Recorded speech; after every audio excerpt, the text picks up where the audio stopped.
Imempendeza Mungu nchini Yesu Kristo abiriwe mahali hapa. Mungu aliyeziumba mbingu kaziumba nchi. Mungu wa Abrahamu, wa Isaka na Yakobo, sifa na utukufu ni zako. Asante kwa neema na rehema ya kipekee Bwana. Nenda ukanene nasi kwa jina la Yesu Kristo. Tumeomba na tukiamini. Amina.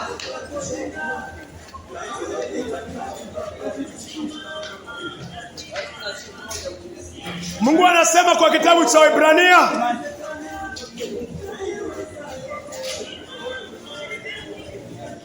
Waebrania 12:14 Mungu ananiambia, anakuambia tafuteni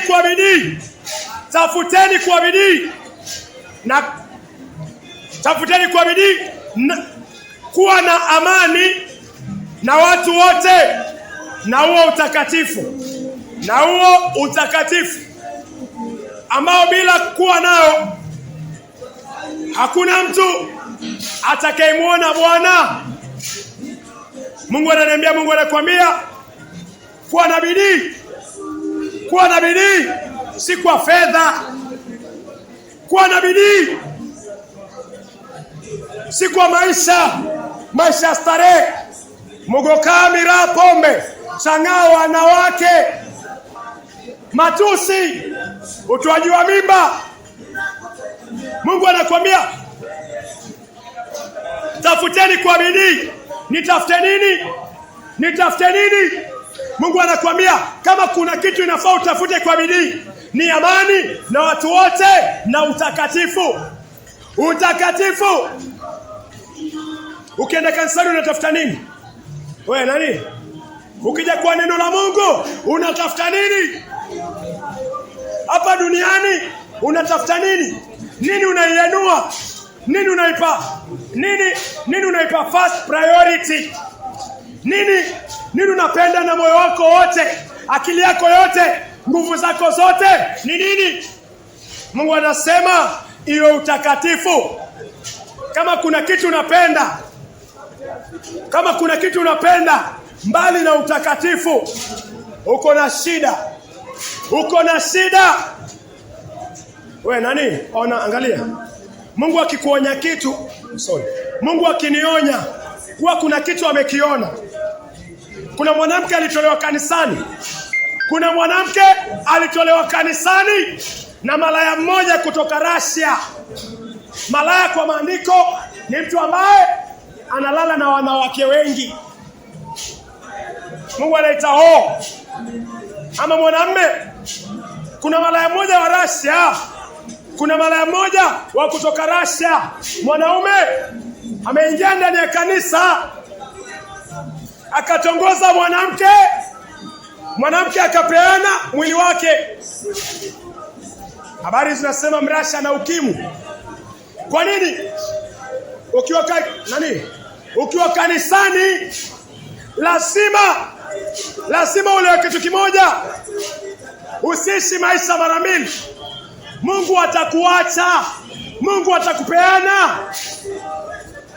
Uko kanisani na uko na mambo mengine huku, Mrasha atakuja kwako. Uko kanisani na unalala na bibi wenyewe, kuna muda unafika utakuja kulipa na njia nyingine. Maandiko anasema mshahara wa dhambi ni mauti. Huwezi tumikia mabwana wawili. Kama ni utakatifu, tubu dhambi, muamini Kristo, fuata neno. Mwili wa dhambi uwawe msalabani kwa imani. Yesu aikuwe ndani, Yesu aishi maisha yake kupitia wewe. Huo ndio utakatifu. Hakuna utakatifu nje ya Yesu Kristo. Utakatifu hauwezi kubuni kwa nguvu zako, mwenendo wako. Utakatifu uko kwa Yesu Kristo. Yesu akiwa ndani yako, matendo ya Yesu matakatifu yataonekana. Watafuta nini? Wamtafuta nani? Wamtafuta Mrasha. Kuna Mrasha wa kike anakuja hivi karibuni. Usifikirie Usifikiri wale wanawake wako hizi. Mtu yote ambaye ana Kristo kweli yuko hizi. Ni kwa sababu ni mwanaume. Aje mwanamke wa Kirasha na pesa na ako na ngozi ya kizungu akutongoze na kwambia atakulipa. Umesimama wapi? Utagivini? Utajipeana? Kuna hitaji la kumtafuta Yesu Kristo kwa maandiko. Kuna hitaji la kujipeana kwa Yesu Kristo. Hawezi enda kwa Yesu, lakini Mungu akiwa amekuchagua atakuvuta kwa Yesu Kristo. Lakini usikae kwa mugokaa, miraa, pombe, uko baa, unalala na wanawake, unasema Mungu atanitafuta. Shetani pia anakutafuta. Mungu anakuambia jichagulie. Jichagulie.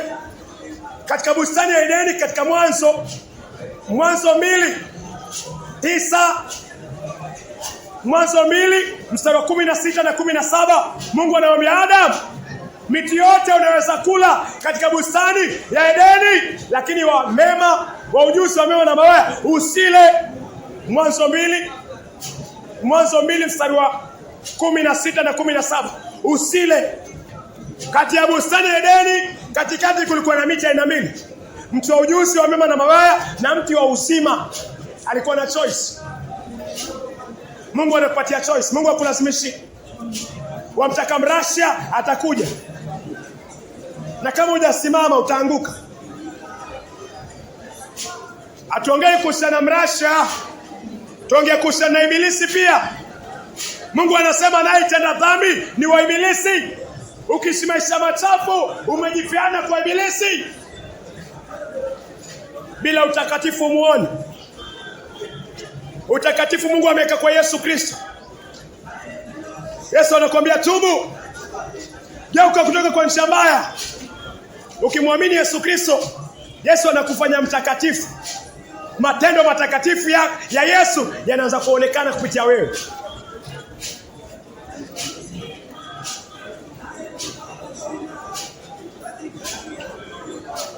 Wataka nini wewe? Ni nini unafukusia sana? Mathayo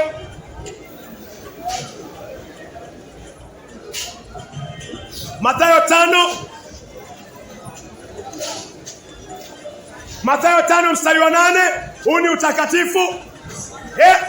Heri walio na mioyo misafi, moyo ukioshwa na damu ya Yesu Kristo kwa imani, huo moyo unakuwa mtakatifu.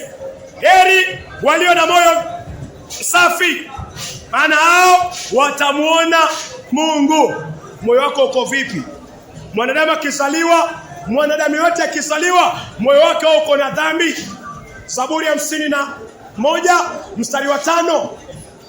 Zaburi ya 51 mstari wa 5. Mwanadamu akizaliwa ndani ya moyo wake uko na dhambi aliyorithi kutoka kwa Adam. Ni mwenye dhambi kwa asili.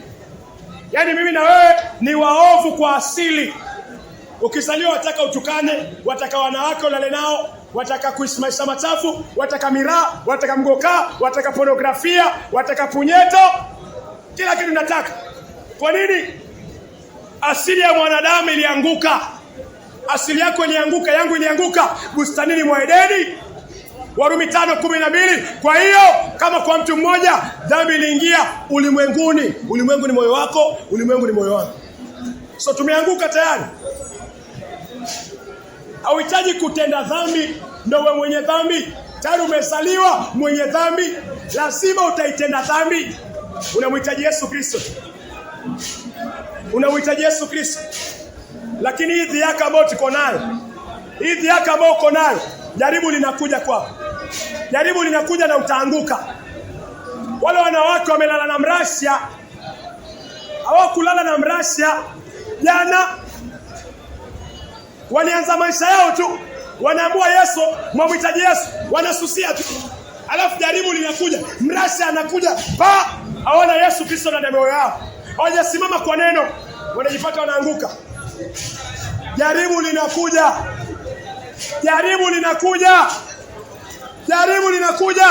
Kama una Yesu, na hata kama uko naye, na hujasimama kikamilifu, utaanguka. Mungu anasema utakatifu. Moyo lazima uwe msafi. Moyo wangu si msafi nikizaliwa. Moyo wako si msafi ukizaliwa.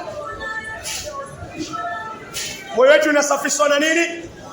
Yesu akihubiri Injili Mathayo 4, moyo wangu ulisafishwa vipi?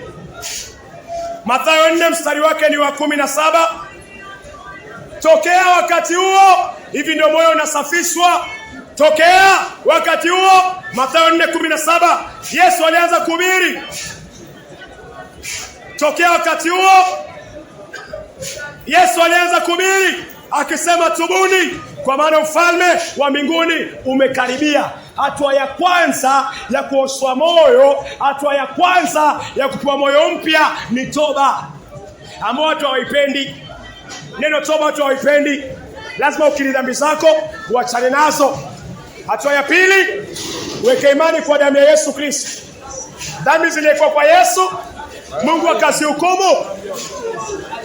Dhambi zilikuwa kwa Yesu, Mungu akazihukumu. Na Mungu anakuita uondoke kwa dhambi zako. Mungu anakuita uondoke. Uondoke kwa hizo dhambi kwa kutubu na kuamini Injili, ili moyo uoshwe, ili dhambi ioshwe. Mungu anasema heri wenye mioyo misafi, hao ndio watamuona. Bila utakatifu huwezi muona Mungu. Geuka kutoka kwa njia mbaya.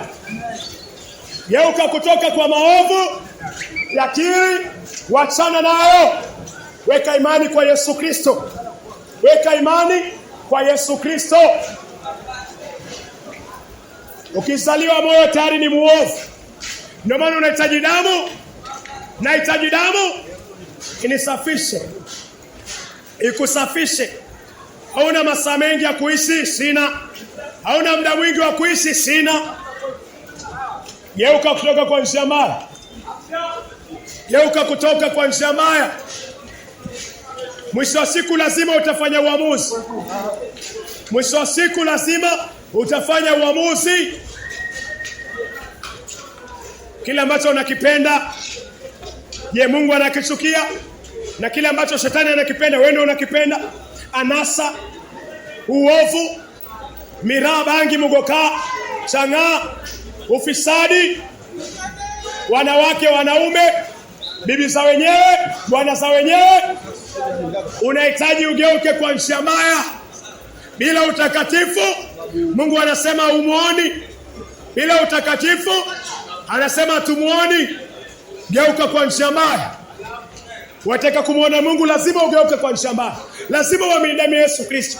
Hiyo dhambi ioshwe, iondolewe. Upewe moyo mpya, roho mpya.